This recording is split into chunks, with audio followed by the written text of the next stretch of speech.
The Rams trade Ben Skowronek to the Houston Texans. What does that mean for the Rams wide receiver room? We're going to take a look at the depth chart. And also, how many primetime games will the Rams have in 2024? That's coming up next here on Locked On Rams.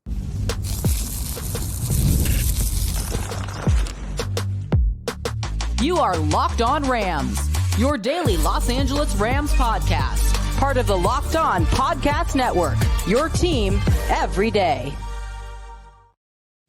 What is up, Ramley, and welcome to another episode of Locked On Rams, your daily podcast covering your Los Angeles Rams. Free and available wherever you get your podcast. Locked On Rams, part of the Locked On Podcast Network, your team every day. We're also available over on YouTube, so if you haven't yet, do us a huge favor and subscribe to the Locked On Rams YouTube channel. Hit that subscribe button, hit that notification bell, hit that like button, and also let us know, what is your reaction to the Rams trading Ben Skowronek to the Houston Texans, and also drop your Rams schedule predictions. How many primetime games will the Rams have in 2024? My name is Doug McCain. You can follow me on X and Instagram at DMac_LA. I've been covering LA sports for over a decade. SI 24/7 Sports, Dodgers Nation. And as always, I'm joined by the Rams pre-half and post-game show host for the Rams flagship radio station, ESPN 710 LA. He's entering his 9th season covering your Los Angeles Rams, the People's Champ, Mr. Travis Rogers. You can follow him on X at Travis Rogers. And on today's show, the Rams make a trade trading Ben Skowronek to the Houston Texans. We're going to tell you why and what that means for the Rams wide receiver depth chart. Also, we're taking a look at the schedule release. It's going to be next week, and we're going to tell you how many primetime games we think the Rams will have. But Travis got a little surprise trade. I'm not saying that Les Snead watches the show, but who knows, right? Moving on from Ben Skowronek because of the Whittington draft choice, and that's exactly what they did. And it was first reported that they had cut him, but then later it comes out that they traded him to the Houston Texans, and they swapped a 6th-round pick and a 7th-round pick for Ben Skowronek. They sent him to the Houston Texans. 4th year. It was his final year of his rookie contract. He was the Rams special teams captain. They were one of the worst special teams in the league last season. It wasn't because of him, but I think it's good to see him get this opportunity with another team because his role was really diminished here in LA. Yeah, I think he had a nice little run with the Rams. He won a Super Bowl. He played in that Super Bowl. You remember that the Rams wide receivers were dropping like flies in that game, and that they was down to Cooper Kupp and Hopkins and Skowronek and some others. There really were not a ton of options at that point. And, he made an impact with the Rams. How big of an impact? We could go around and around. He's a tough guy. He did a lot of good things for them. And I'm happy that he landed on a good team. The Houston Texans are one of the teams to look at in the AFC for sure. I think what you can take out of this is that the Rams special teams are going to be really different. I think you could even go a step further than that and say that the NFL special teams are going to be really different. There was the player from, and his name escapes me at the moment, for the Pittsburgh Steelers, who was talking about them using maybe one of their running backs in a return situation with the new special teams rules. And I think that there's something there. I think that with the Skowronek trade, being the special teams captain, and with the new rules there, I think you're going to see some teams try some stuff. I don't think anybody knows for sure what is and what isn't going to work, but I think they have some ideas. I think that they want to be maybe a little bit more athletic in some certain spots. And I think that you're going to see a lot of teams do things with guys like Ben Skowronek, guys that were, not exclusively special teamers, but were used frequently on special teams, and try to create maybe a little bit of something other than your traditional unit. And I think that's a big part of why he's on a new team as well. I agree. And that's what makes it really interesting, right? Is because you're evaluating him with 2 different position groups, the special teams and the wide receiver group. And like you said, just the entire landscape of special teams is changing for the National Football League. And I think with Ben Skowronek, yes, of course, he was the team captain for the special teams, and they struggled last season, but it wasn't because of him. Honestly, he was one of the few bright spots on special teams. So I don't think it was because of their performance last season. I think it's more of what he can do or can't do as a wide receiver. And some of these guys that, one, of course, they drafted Whittington out of Texas. They're high on him. You got Smith, Xavier Smith, undrafted free agent out of FAMU. He's really the fastest guy on the team. What can he do as a possible returner on special teams? You got Tyler Johnson. He made a touchdown catch in the Rams win over the 49ers in week 18. So I think they're trying to look at the margins in some of these younger receivers that could make that wide receiver room and help this team. And I also think too, Travis, it's another good example of how this organization really does right by their players. I mean, you save just $825,000, but no one wants to be cut, and they found a way to trade him to a better situation that really he can have a role. Yeah, I think you're right. I think it's those little things like that making sure that guys land in good places is why agents and players will be far more likely to say, hey, look, the Rams might be a good spot for you, because even if it doesn't work out, they're going to make sure that at least you're treated fairly when they move on, when they decide that maybe they want to go in another direction. You mentioned the wide receiver room that Skowronek, of course, is no longer going to be a part of, and the special teams hole that is left by his absence as well. I really do think this is another opportunity for Tutu Atwell to kind of slide in and maybe try to fill that role. That he has to impact this team in a way beyond 2 or 3 catches down the field every year. And really, you haven't even gotten that every single year. I know he's a smaller guy. I know that maybe durability is something that is never going to be something that he is known for. But when we're talking about playmakers, when you're talking about speed, when you're talking about guys that can make people miss in small areas, I wonder if Tutu isn't the guy that's going to get the first crack at that. And obviously, with one less guy in the receiver room, that's another opportunity for Tutu. They do very different things, clearly. But there's one football to go around, and I think that this gives Tutu one last decent shot to maybe make an impact on this team, whether it's in the return game or the receiving game. There's no doubt about it. And we know that this team, every single offseason, it feels like momentum is trending in the right direction for Tutu Atwell. He got off to a really nice start, and then the emergence of Puka Nacua, and then you had Demarcus Robinson. He was really moved down the depth chart as the season progressed. But look, at the end of the day, anytime you have speed, you're going to get more opportunities in this league, because you can't teach that, right? You can't coach that. So, and also, too, they're interested in, they met with Rome Odunze, right? You went out there and you were interested in Mike Evans. There was a lot of rumors that they wanted another receiver. They were in the mix to trade up, right? So I think for them, that's kind of the big thing, is can you find another weapon that brings a different dynamic than Cooper Kupp and Puka Nacua? And I think that they're definitely interested in bringing that. I think for Benny Sko, he was a fan favorite, though. Anytime you lose a fan favorite, it kind of hurts a little bit. And he played in 71% of the special team snaps in 2023. In 2022, he started 11 games with all those injuries, caught 39 passes for 376 yards. But for me, if I'm Ben Skowronek, I'm saying, you know what? 2 catches for 12 yards in the Super Bowl. That is my memory of being in the Horns. Oh, yeah, that's a high water mark. And he's got a championship ring. And, he got to play in a Super Bowl. He got to win a Super Bowl. And look, this is their job, right? And this is where they go. And very few people stay on one team for their entire career. That's just life as a professional athlete. That's life as an NFL player. And if you go from a Super Bowl winning team to another team that, in Houston, that seems to be ascending a little bit as well, I think that's very good news for him. I wish him the best of luck. He was a very good Rams player, and he's going to be one of those guys that, 10 years from now, it's like, hey, what was that guy's name that kind of did a little fullback for them, returned a little bit, caught a couple of passes in the Super Bowl? He's going to be a guy that you remember. Yeah, cue the Sarah McLachlan, I'll remember you, right? The Moose is in Houston. But coming up next, we're going to take a quick look at where the wide receiver depth chart stands now, and also how many primetime games will the Rams have in 2024? That's coming up next here on Locked On Rams. All right. So wouldn't it be great if you could see all of your investments in one spot, right? All of your retirement information in one place.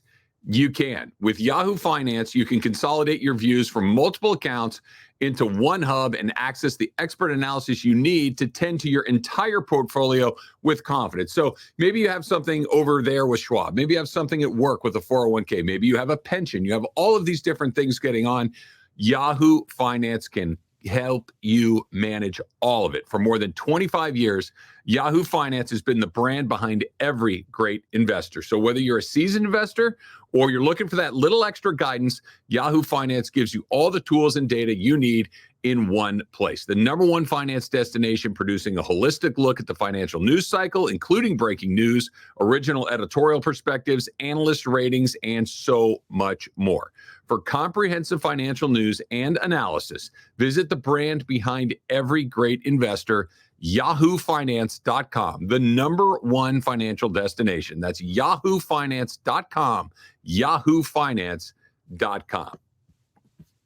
And passion, drive, and patience. The formula for winning championships is also what keeps your ride or die alive. eBay Motors has everything you need to maintain your vehicle and level it up to peak performance.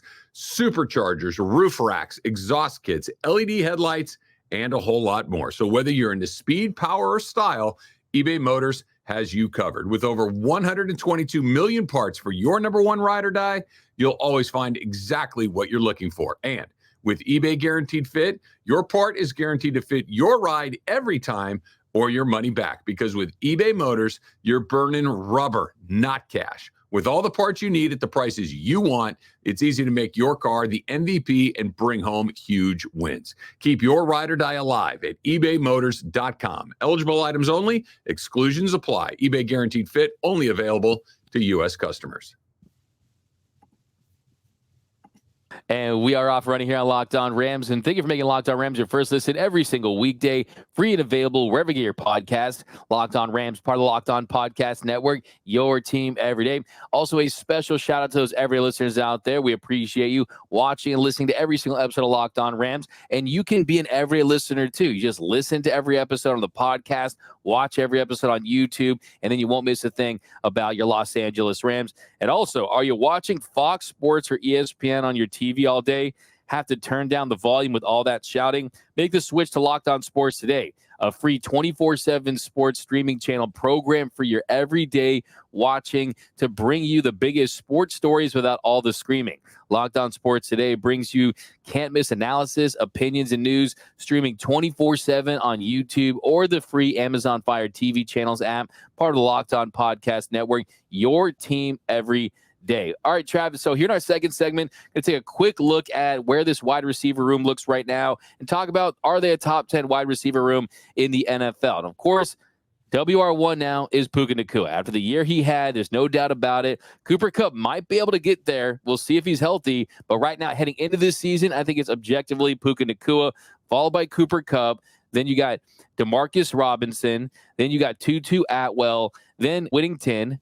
And then you have Tyler Johnson. So I think that's where it stands right now. I think it's a quality group. I think it depends on, can Puka Nacua avoid that sophomore slump? Will Cooper Kupp stay healthy? Can Demarcus Robinson be that third option? But it's definitely a quality group of guys for sure heading into the 2024 season.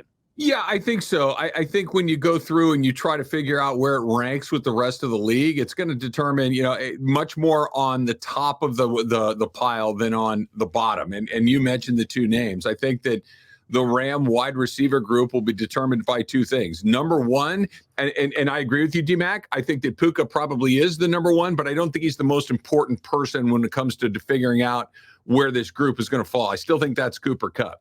If Cooper Kupp does what he did last year, and that's kind of the new normal for him, I think it's going to be hard for the Rams to be considered one of those top groups. If Cooper Kupp goes back to what we've seen him be historically, I think that they do fall into that category because, him at his best, there aren't too many people that are better than that. Now, that may be, unrealistic. He may not be at that point in his career where he can continue to do the things like he's done previously. I think that's number one as far as trying to figure out where it is. As far as number two goes, I think it's Puka. You mentioned a sophomore slump. It doesn't have to be a slump. He put together one of the great offensive seasons at wide receiver that we've seen anybody have, and he happened to do it in his rookie year.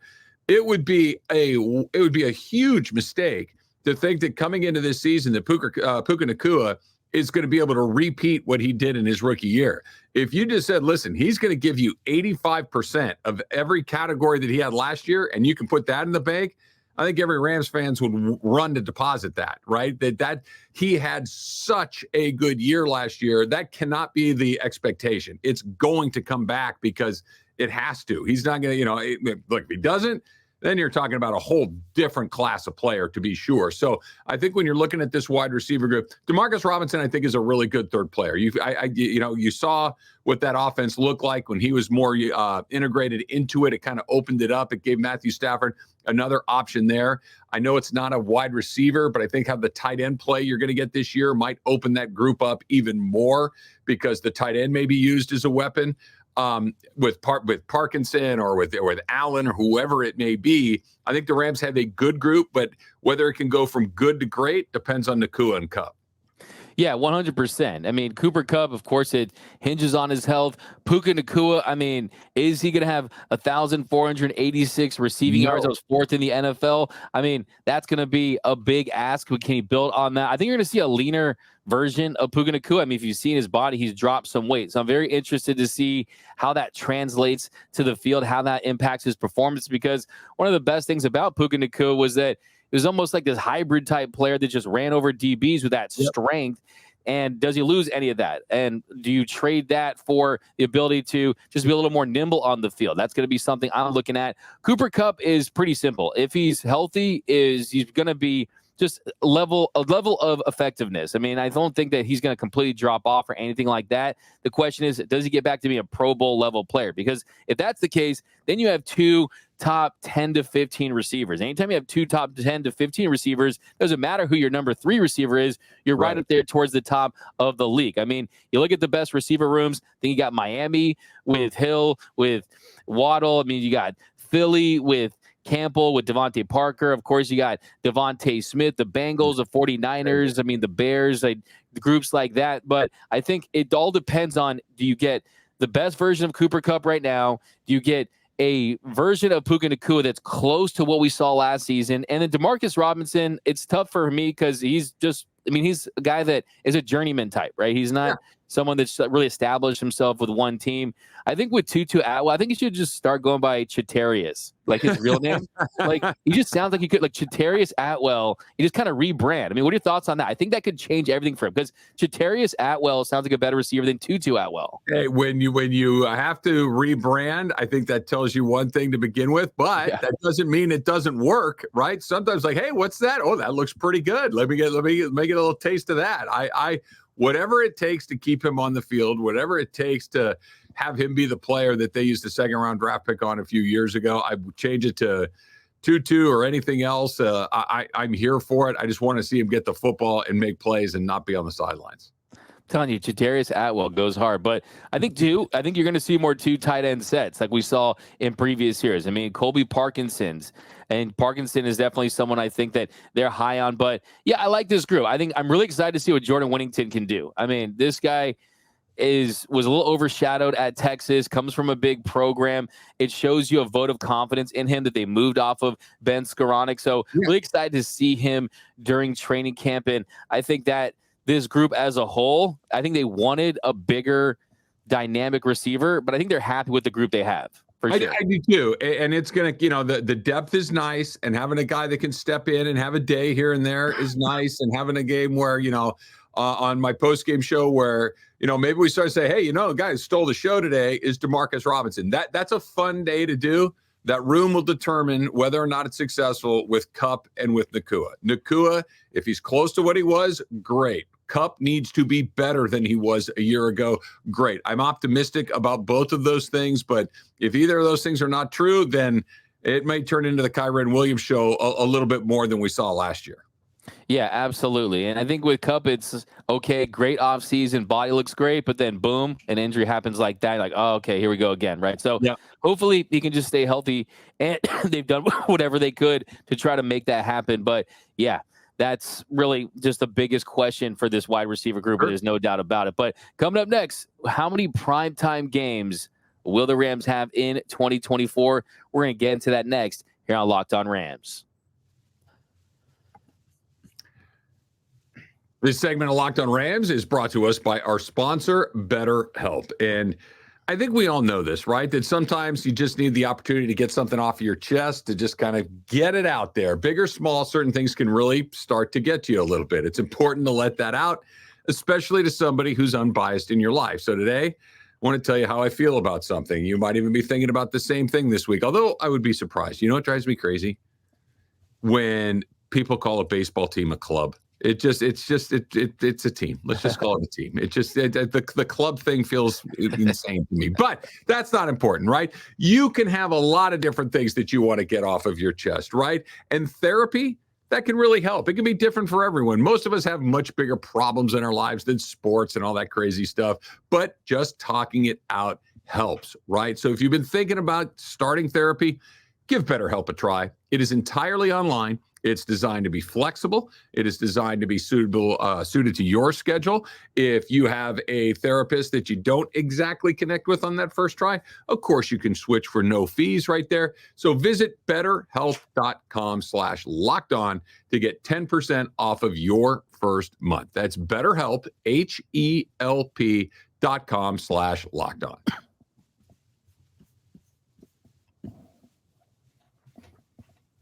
And welcome back to Locked On Rams. Thank you for making Locked On Rams your first listen every single weekday. Free and available wherever you get your podcast. Locked On Rams, part of Locked On Podcast Network, your team every day. Travis, some shots fired at the new rebrand for Oklahoma City Baseball because they're now the Oklahoma City Baseball Club. But I'm with you, though. Just call it a team. Just call it a team. You got to know where your place is in a ball club. You got to make sure that he really helps our club. We got a good club this year.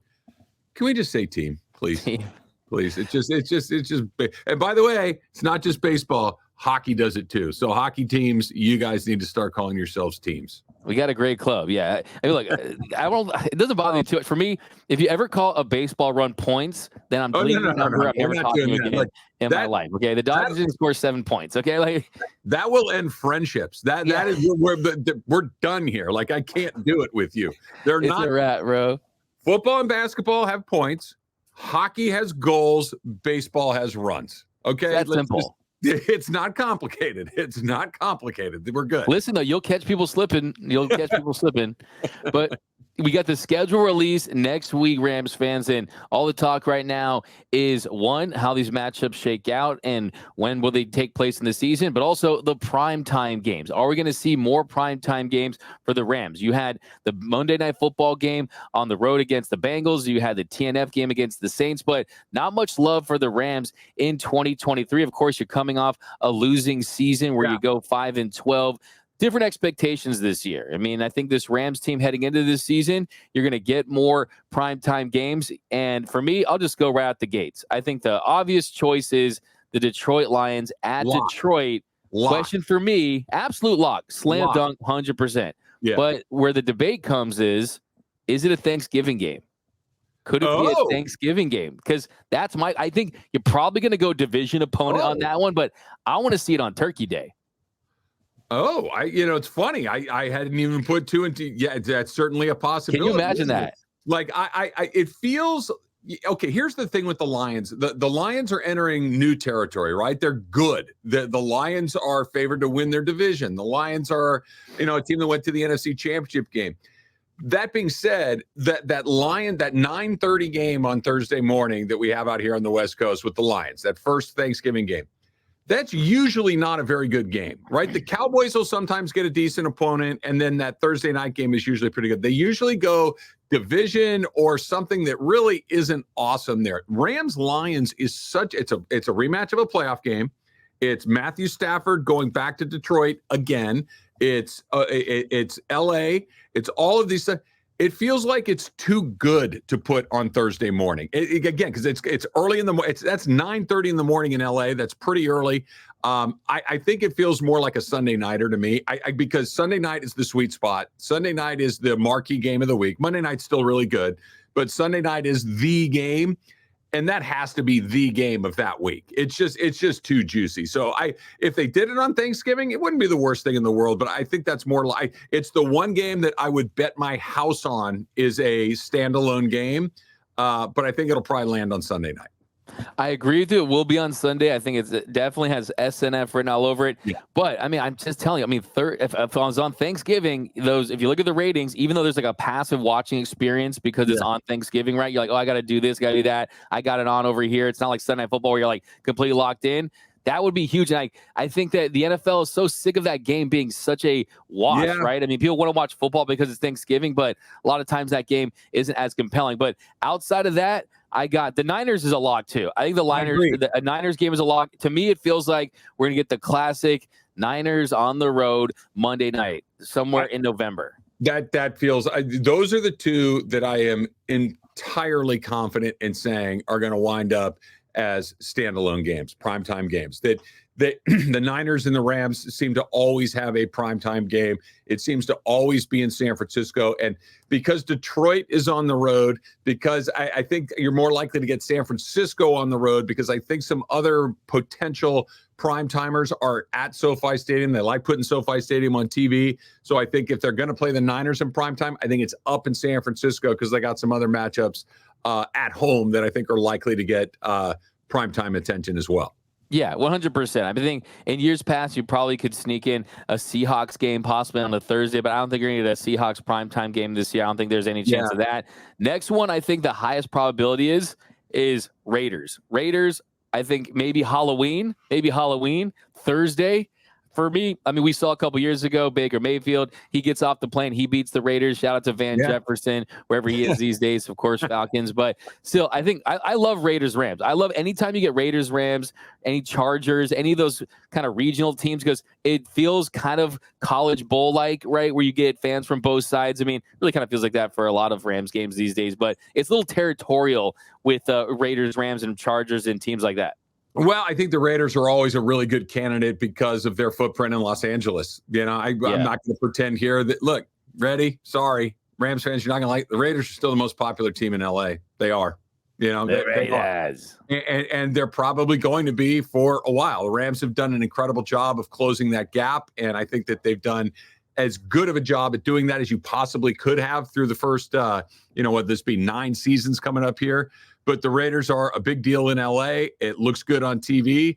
And I don't know if I'd put it as one of mine, but if it landed in there, I wouldn't be stunned.